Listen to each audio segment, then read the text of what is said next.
જય Shri Krishna. Welcome to my mini blog. સવાર પડી ગઈ અને હું ઉઠી ગઈ. આજે કોલેજ નથી જવાનું બીકોઝ મને ફીવર અને શરદી ઉધરસ એ બધું બહુ જ થઈ ગયું હતું. એટલે ઉઠી અને પછી થોડોક મગ ખાધા, બાફેલા મગ, જે હેલ્ધી છે શરીર માટે. અને મને જે ઉધરસ થઈ ગઈ હતી, બાપરે, શરદી ઉધરસ એટલે જવાય એમ જ નતું. એના પછી આ મમ્મી જોડે થોડીક મસ્તી કરતી હતી અને આ કેટલી ક્યુટ લાગે છે નહીં. એના પછી હું સૂઈ ગઈ. બપોરે જમી કરીને બધું વ્લોગમાં મેં લીધું ને, એક તો તબિયત ખરાબ હતી એના કારણે. પછી જેઠાલાલ તો જો ટીવીમાં ખબર શું થઈ ગયું હતું, પણ જેમ તેમ કરીને એને જોયું. પછી આ મારા કપડાં ને બધું સરખું કરતી હતી, કેમ કે રજા પાડી છે તો રજાને વેસ્ટ તો ના જ જવા દેવાની હોય. પછી કપડાં ને બધું સરખું કર્યું. ટ્યુશનનો ટાઈમ થઈ ગયો એટલે આ બંનેને ભણાઈ. મારા સ્ટુડન્ટ બી મારા જેવા ક્યુટ ક્યુટ જ છે ને.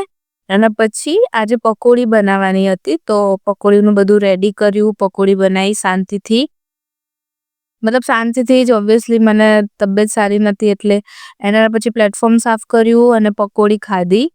તો આજનો વ્લોગ તો આટલો જ. મળીએ કાલે. ત્યાં સુધી જય શ્રી કૃષ્ણ.